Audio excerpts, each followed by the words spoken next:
Hayırlı yaşlar olsun. Hayırlı yaşlar olsun.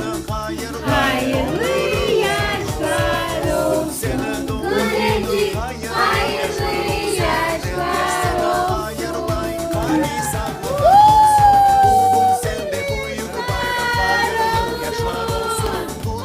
Kudretli bunun 2 yaşını doldurdu öyle mi? Sağlıklı, baklı, uzun omurlu, Zülfiye, babam Gel bakalım.